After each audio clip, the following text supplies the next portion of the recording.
I had kept this particular matter private for such a long time that I am no longer certain I know how to speak about it clearly. There are certain things a person guards carefully for many years, and after enough time they begin to harden inside you.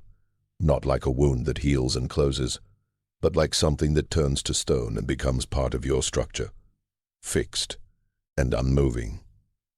After many years, you stop thinking of it as a burden in the usual sense.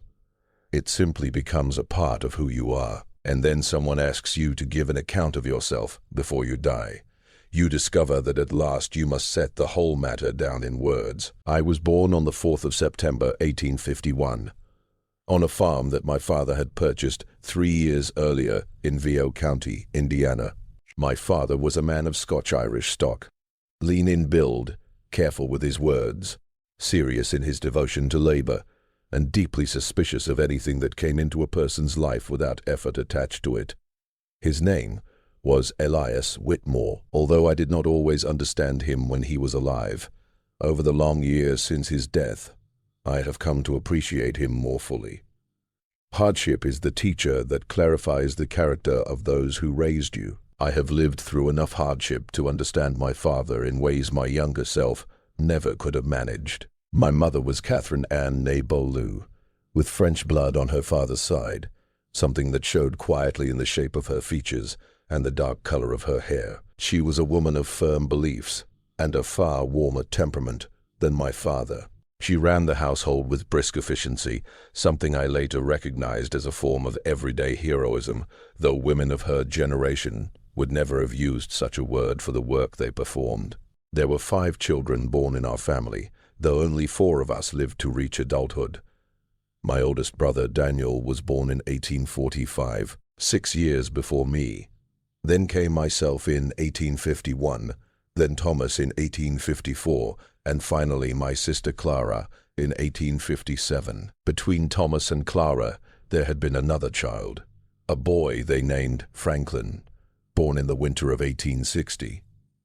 He lived only 11 days before he passed from this world. That winter illness was moving through the county, and Franklin simply did not have the strength to survive it. My mother kept a small daguerreotype of him in her Bible, tucked behind the front cover where many people keep their burial records. I remember seeing her look at it on certain evenings when she believed the children were occupied elsewhere. She never spoke of him directly to us, though I believe she spoke about him to my father during their private moments. That was the custom of the time.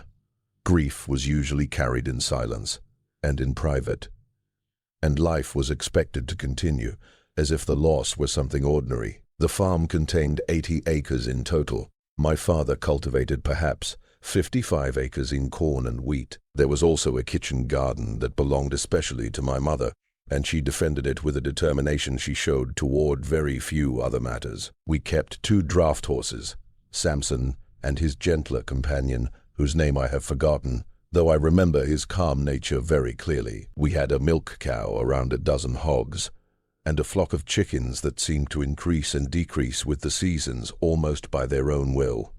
The house itself was a frame house built with more ambition than our finances truly allowed. It contained a parlor that received visitors perhaps twice each year, and 3 rooms upstairs that managed to hold 6 people through, the sort of practical arrangement that passes for architecture when necessity is the main designer. The winters in Vio County were cold enough to be remembered but not severe enough to create the particular pride that people from the far northern regions sometimes attached to their suffering. I attended the common school beginning at the age of 7 until I was about 14.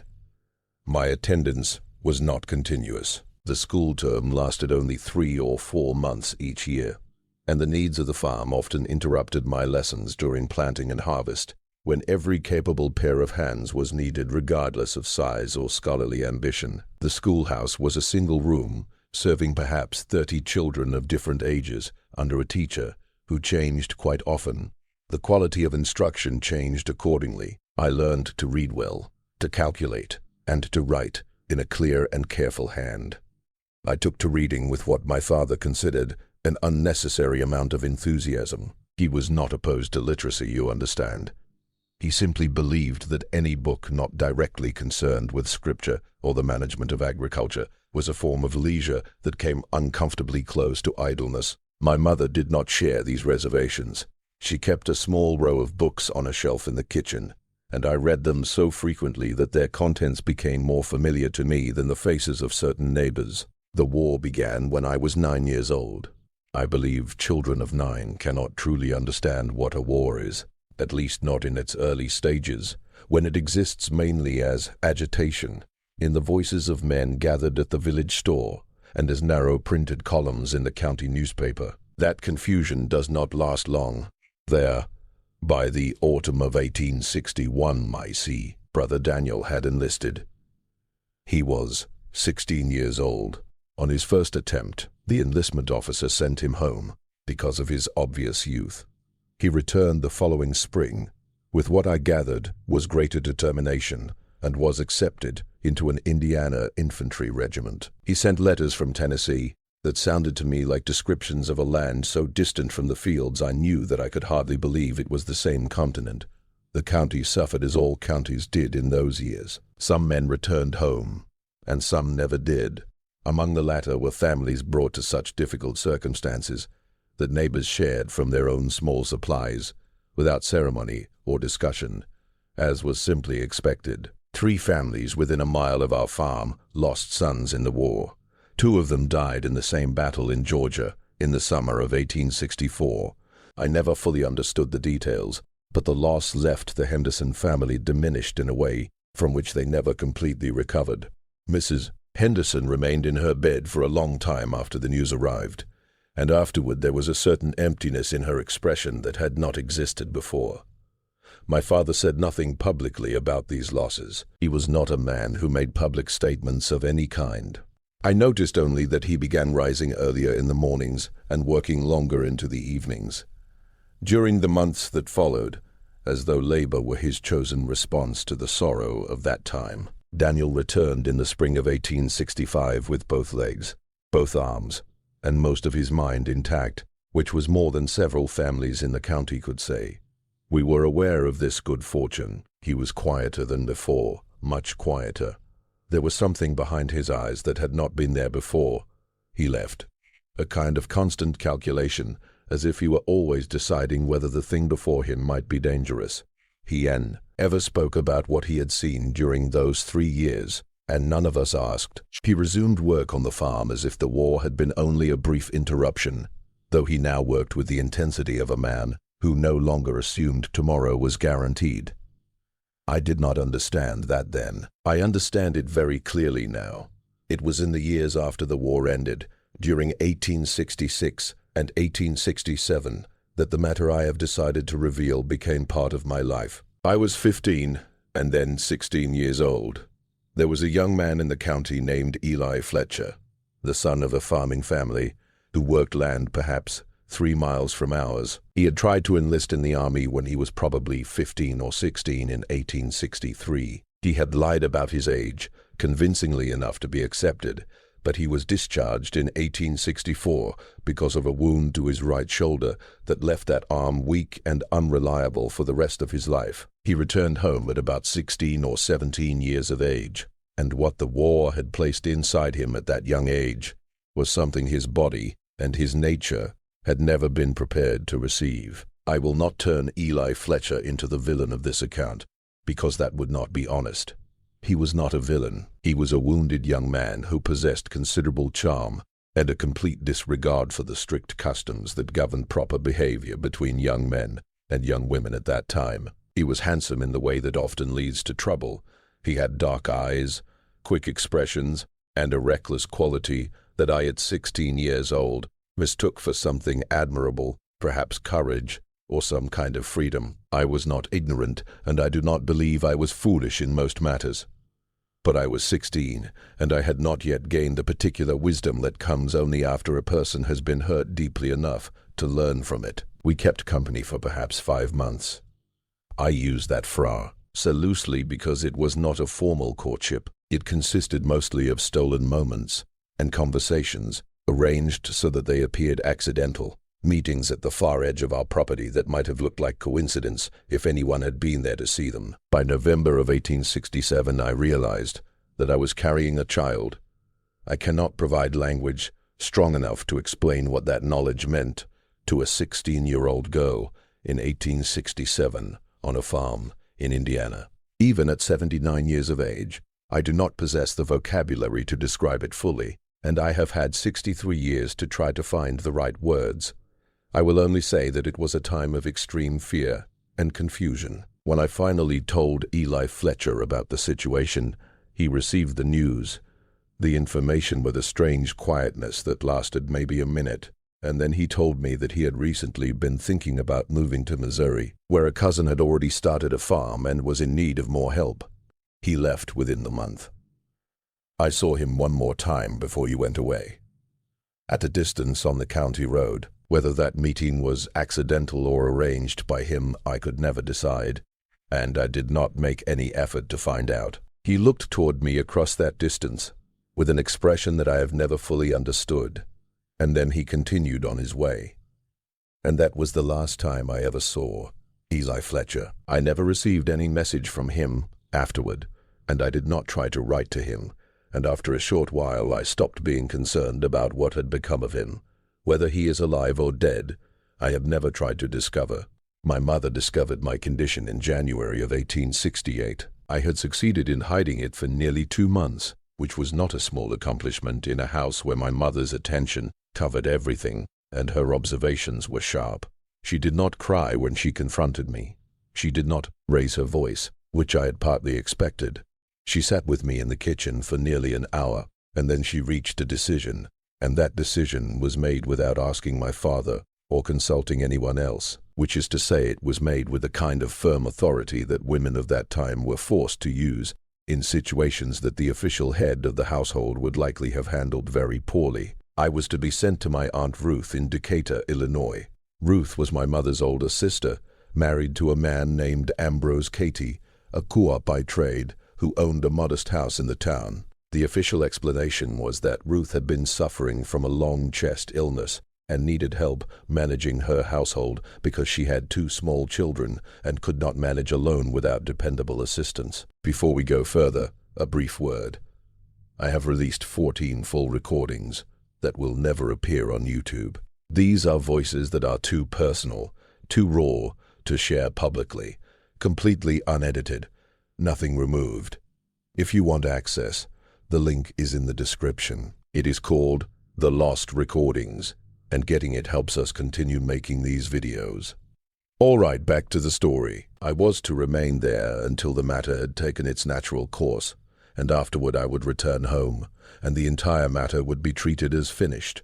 I left for Decatur in late February of 1868 by train. It was my first long journey by rail, something that under normal circumstances I might have found fascinating because of its novelty. Yet I remember very little of that journey. I arrived at my Aunt Ruth's home, and she received me with a practical kindness that did not require any elaborate discussion from either of us, since we both understood the full nature of the situation without needing to describe it aloud. The child was born in the middle of April in 1868, a girl. I held her for about 12 hours. She was a healthy and solid infant, dark-haired, with the cloudy and uncertain eyes that most newborns possess. Yet there was something in the arrangement of her face that I recognized immediately as familiar, although whether that feeling was correct or simply the imagination of an overwhelmed 16-year-old girl, I cannot now say with certainty. My Aunt Ruth had arranged, through earlier correspondence of which I was not informed until afterward, for the child to be taken by a farming couple in the county who had lost 2 infants of their own and had not been able to raise a living child. I was told only that they were respectable people, that they had enough means to care for a child properly, and that the child would be raised well. My mother had written to Aunt Ruth. And Aunt Ruth told me on the evening before I left Decatur to return to Indiana that the child had not survived, that she had developed a fever within 3 weeks of her birth and had been buried in the county cemetery. I was expected to accept that this was the final and complete account of the matter. I did not believe it. I had no proof, then or later, that the story was untrue. Children died with terrible frequency in those years, from exactly such causes, with little warning and no dependable prevention. It was completely possible within the realities of 1868 that the child had died exactly as reported. But I did not believe it. I believed that my mother and my Aunt Ruth, both practical women of strong ability and little patience for extended suffering, had chosen to give me a finished version of the event, a version in which the story was closed, rather than leaving me with the permanent knowledge that a child of mine existed somewhere beyond my reach. I believed the child was alive. I believed it for 63 years. I believe it still. I returned to Indiana in late May of 1868. I was 17 years old. My father was told, when my mother felt it necessary to tell him anything at all, that I had been helping my aunt through a difficult confinement and illness. He accepted this explanation without visible question, or if he doubted it, he kept that doubt to himself, which was typical of him in matters he thought better approached indirectly. Life on the farm returned to its usual rhythm. I worked through the rest of the summer and the harvest, and I maintained what I hope was a reasonable imitation of the person I had been before. I was not that person anymore. One does not return from Decatur in May of 1868 as the same girl who left for it in February of that year. But the farm required labor regardless of the private condition of the person doing it, and there is a certain mercy in such work. The land does not concern itself with a person's private grief. It does not allow long residence in the inward territory where sorrow settles, and I was not, by temperament or by circumstance, a young woman who had the freedom to remain there very long. In any case, I was 19 years old, nearly 20, when I married James Caldwell in February of 1871. This was somewhat later than usual for a young woman in our community, and my mother explained the delay, when explanation was requested, by saying that I had been busy with family duties and had not been very active in society during the previous 2 years. The explanation was not untrue. I met James at a harvest gathering at the Henderson farm in the autumn of 1870, which was the first gathering of that kind I had attended with any real presence of mind in several years. He was 24 years old, the second son of a Vigo County family, careful in his manner with a dry sense of humor that appeared at wide enough intervals to keep its effect, and he possessed a patience with the world that I had rarely seen among the men I knew. He was not a man like Eli Fletcher in any way. He was not reckless, not careless about consequences, and he did not possess the sort of charm that disturbs an entire room. He was steady. I do not mean that as an insult. By the time I was 19, I had learned that steadiness was often the better quality. We were married on the 14th of February in 1871, a date my children have always thought either romantic or merely convenient, and I have never corrected them, because in truth it was neither. The date was chosen mainly because James's father was able to attend that day, and not the other days we had suggested. I want to be clear about one matter before I continue. I was a faithful wife to James Caldwell throughout our marriage, which lasted 42 years until his death in 1913. I was faithful in the usual meaning of that word, and in a deeper sense as well. I was present. I was honest in all matters that concerned our daily life, the raising of our children, and the management of our farm and our affairs. I kept nothing from him that related to those things. The only thing I did not tell him was this single fact, that he had married a woman who already had a child somewhere in the world, living in Illinois, a child whose existence he never knew. 7 children were born during our marriage. Robert came first in 1872, then Eleanor in 1874. Our third child, a boy we named Arthur, arrived in the spring of 1876 and died before that autumn ended. The doctor said it was congestion of the lungs. He struggled to breathe for nearly 2 weeks, and then he stopped. He was 3 months old. Then Margaret in 1878. Then Clara Jane in 1880. We called her Clara Jane from the beginning so she would not be confused with my own sister, Clara, although that solution created its own confusion at family gatherings for many years. Sometimes, James and I would catch each other's eyes across a crowded room and share entire conversations about it without speaking. Then William in 1882, and finally Edward in 1884. Of those 7, 5 lived to adulthood: Robert, Eleanor, Margaret, Clara Jane, and William. We lost Arthur in his 3rd month, as I have said, and we lost Edward to diphtheria in the autumn of 1890 when he was 6 years old. Edward's death was the sorrow that James and I never fully set aside.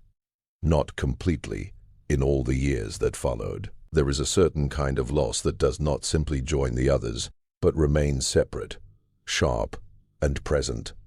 Edward was that for us. He had been a very particular child, not the most obedient, and not the calmest, but he had a way of observing things that I have always found difficult to describe. He noticed things. He had the habit of stating, with the direct and innocent accuracy of a 6-year-old, the exact thing that every adult in the room was deliberately avoiding. I have often wondered what kind of man he might have become. It is not a line of thought that leads anywhere useful, and I have mostly stopped following it. Yet it still arrives without invitation at times. Even now, 41 years after his death, the years of our marriage continued forward in the ordinary pattern of work, seasons, births, losses, and the quiet persistence that makes up most lives. The years that followed were, in most ways, the ordinary years of that place and time, the steady turning of the seasons on a working farm, the children growing older, and the community slowly gathering both sorrow and celebration as the years passed. James's father left him the larger farm when he died in 1879, 80 acres in the eastern part of the county, and we moved there the next year. We built a new house on that land in 1883, which was a serious effort both in money and in James's personal attention to every detail. He developed opinions about timber construction that I had never before realized he possessed, and he explained them at great length to the carpenter during a period of 4 months. The house has now stood for 48 years, carefully repaired over time, with new roof work completed by Robert and his sons in 1922, and new weatherboarding added to the north side in 26. It is the house in which I expect to die, and that thought does not strike me as unpleasant. The railroad had reached our county in 1876, and by the time our older children were becoming adults, the world they lived in looked only partly like the one into which I had been born. There was a telephone in the county seat by the late 90s. Electric lighting appeared in town around the turn of the century, though it did not reach our farm until much later. I remember sitting on the front porch with James on the final evening of 1899, and we were silent for quite a long time while I made for myself a quiet accounting of the years. I had been born in 1851, and I was then 48 years old.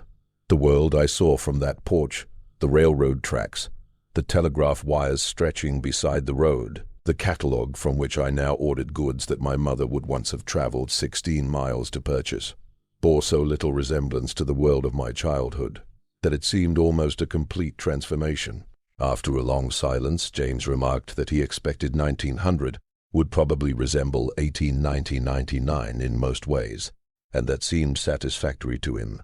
I agreed with him aloud, though privately I suspected he was underestimating the speed at which things now moved. Through all those years, the children, the farm, the slow and steady ordinariness of a life built and maintained with serious effort.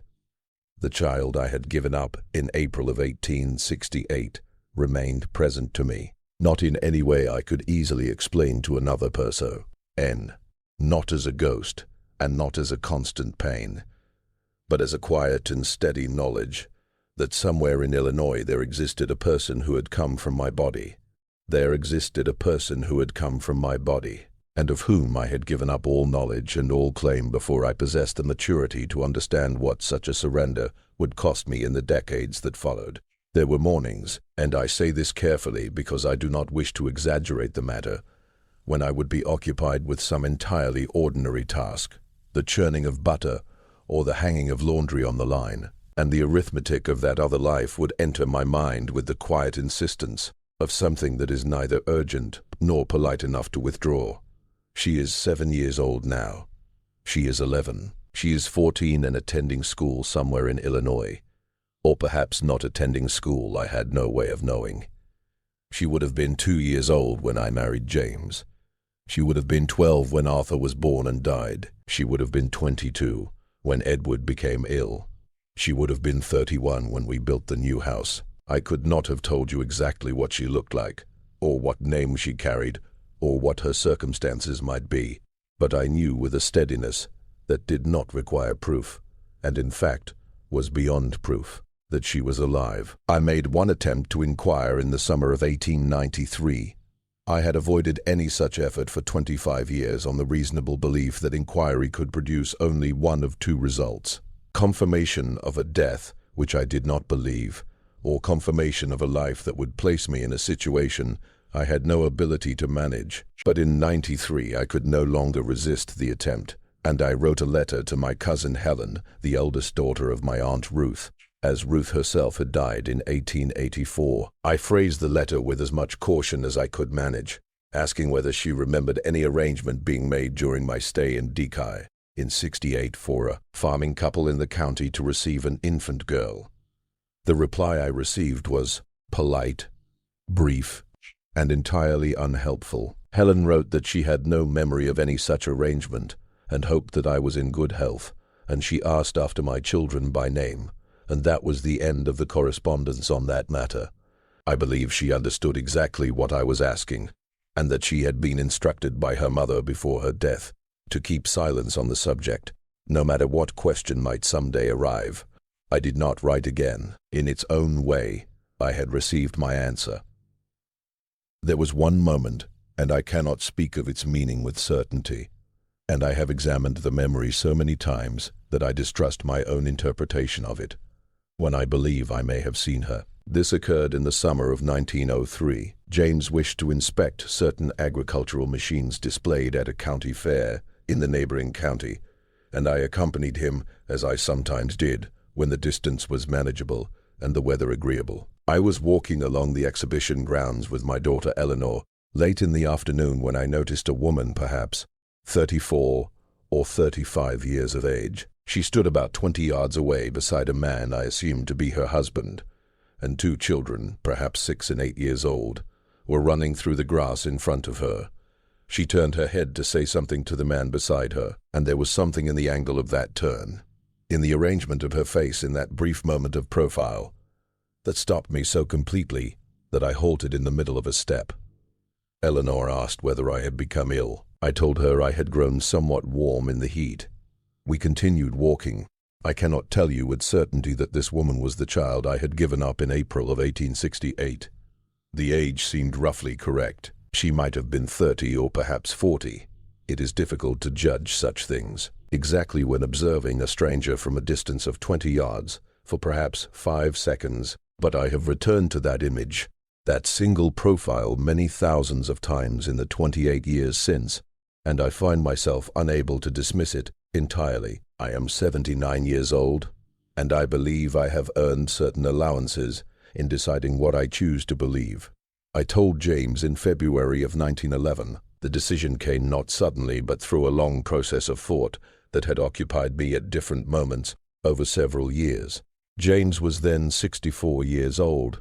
He had begun experiencing trouble with his heart, not a sudden attack, but a slow weakening, a reduction in his usual strength, that his physician described with the careful vagueness doctors use when they wish to suggest seriousness without committing themselves to a precise prediction. I could not know in February of 1911 whether he would die the next month or 10 years later.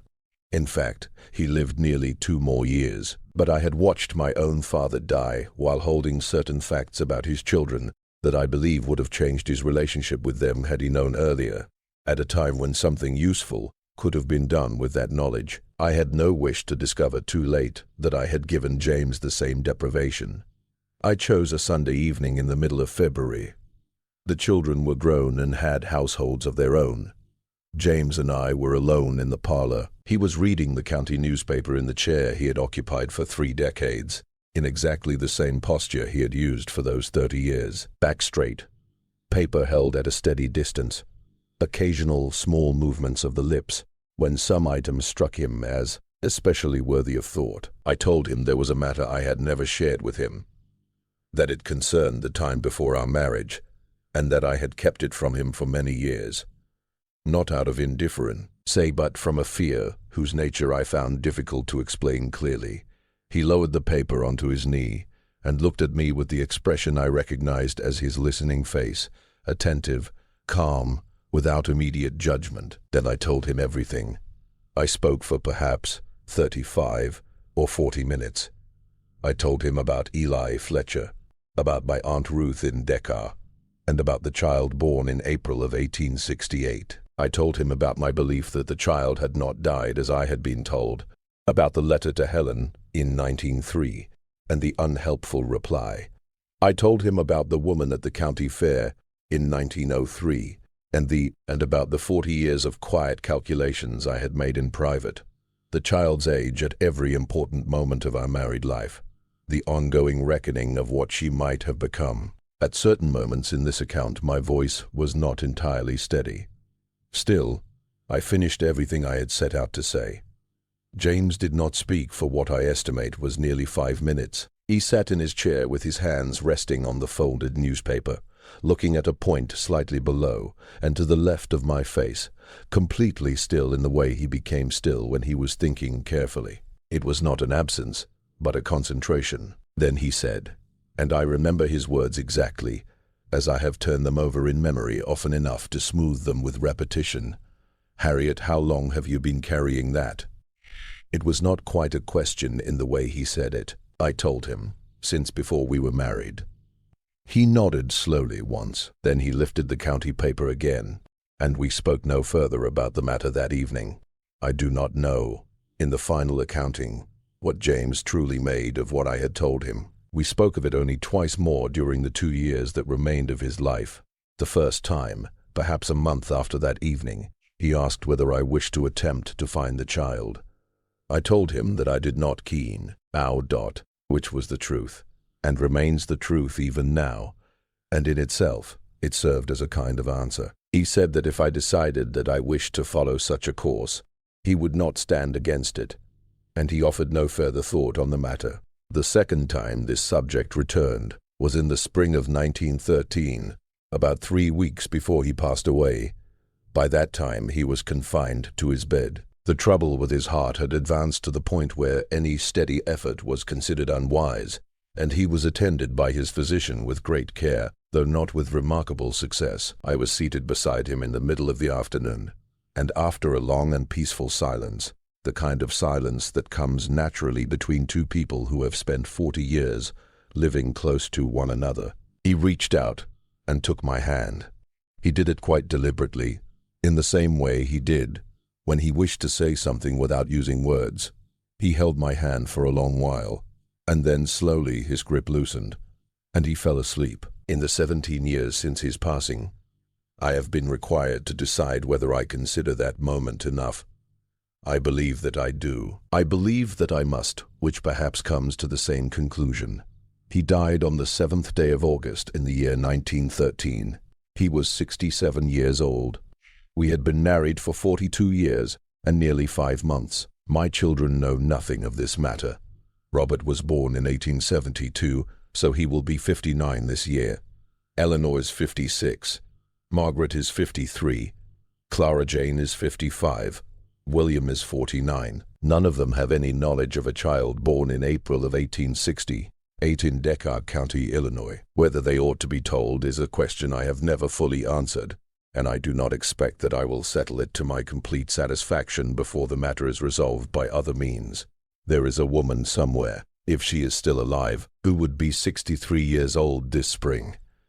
She does not know that she has a mother living in Indiana who has calculated the years of her life every single year for 6 decades. She may know that she was taken in by an adoptive family. She may believe that her mother died of fever. She may know nothing at all about the circumstances of her beginning, which was not uncommon for children placed in such a manner in those years. The last war took my grandson Charles, Robert's eldest boy, in the autumn of 1917. He was 21 years of age. He served with a regiment in France. The details of where and how he died were never entirely clear to us, and Robert did not press the army for more information after a certain point, which I understood to be his way of keeping some memory of the boy, as he had been, rather than as the army's record described him. The war touched our family in the same way it touched nearly every family that had young men of the proper age. By the year 1917, I had lived long enough that my main response to it was a kind of tired recognition. I had already witnessed enough loss in my life to understand its cost, and the century's ability to produce new versions of the same suffering struck me as neither surprising nor acceptable, which is a difficult position to maintain, and one I would not advise to anyone with a constitution weaker than my own. I have spent many years thinking about what it means to keep a secret for 40 years. When one first begins such a task, one forms the belief that it is manageable, that it is simply a matter of keeping one steady silence, a kind of inner separation that can be arranged once and then maintained without constant work. That belief is mistaken. A secret of that size spreads itself through the entire structure of daily life. It is present at the dinner table, and in the bedroom, and in the bedroom, and in church, and in the garden, and beside the beds of your children when they are sick during the night. It is not always sharp. It is not always, after enough years have passed, even painful, but it presses quietly and constantly. And I believe, and have believed, for some years now, that a woman who carries such a weight for 4 decades becomes changed in some basic way by carrying it. Not necessarily weakened, not made worse, but shaped differently from what she might have been without it, in ways that cannot easily be seen from outside, but are clearly felt within. My sister Clara died in 1919, Thomas in 1924. Daniel outlived them both and died in 1927, which seemed characteristic of him, since he had spent much of his adult life outlasting circumstances that looked as though they should defeat him. My father died in 1891. My mother passed away in 1992 at 81 years of age. She kept most of her senses and understanding until the final weeks, which was a mercy. She died in the same house where she had lived for 40 years, which was another mercy, and I was beside her when she died, which I consider one of the few matters I have handled properly in my life. I have often wondered whether my mother kept the secret for my sake or for her own. I have considered that question with the patience that comes with advancing age and with a better understanding of one's parents. I believe the honest answer is that she kept it for both reasons, which is usually the case in such situations. She was a practical woman who understood that the social rules of an 1868 rural Indiana community were not kind to young women who arrived in the condition in which I had arrived. She made a decision, and that decision was made with real concern for me as well as concern for the standing of the family.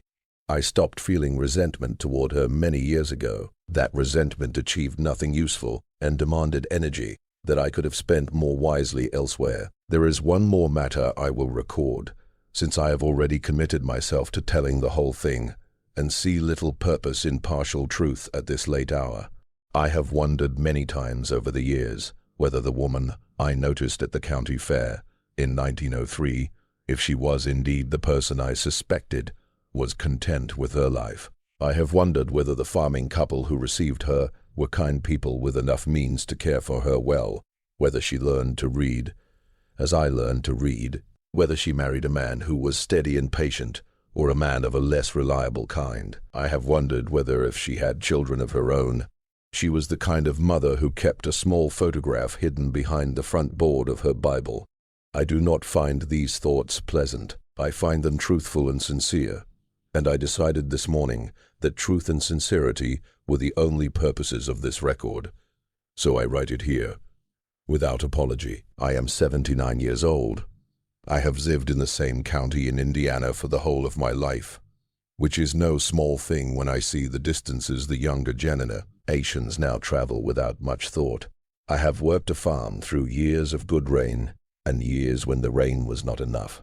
I raised 5 children into adulthood, kept my silence about a serious matter for 4 decades, and arrived at this present conversation with most of my understanding still intact, and some of my original beliefs still in place, which I consider a fair result for a life that began in 1851 in a small frame house on a farm in Vigo County, Indiana, in a world that no longer exists in any form I would recognize. The automobile first appeared in our county around 1905, and by the year 1925, My grandchildren considered it perfectly ordinary. I suppose the same was true of the steam locomotive when I was a child, and it will likely be true of whatever invention the next generation creates, that the generation after them will treat as common as breathing. I have ridden in an automobile once. I found the experience unpleasant in its details and astonishing in its idea, which seems to me the proper response to many of the inventions of this century. If the woman I gave up in April of 1868 is still alive, she would now be 63 years old. She does not know that her mother sits in Indiana in a caneback chair, speaking into a recording machine. She does not know that her mother has counted her years carefully for 6 decades, has imagined her approximate age at each important moment of another life, has searched for her face in the crowd at a county fair, and believed for 28 years that she found it. I cannot reach her. I do not know her name, or where she lives, or the shape of the life she has made. I know only that I held her for 2 hours in April of 1868, and that she had dark hair and was strong and healthy, and that I have never entirely lived without the memory of her since that day. That is the matter I wish to place on record. I believe I have spoken it clearly enough. My throat has grown a little dry, and I would be grateful for a glass of water, if someone would kindly bring it.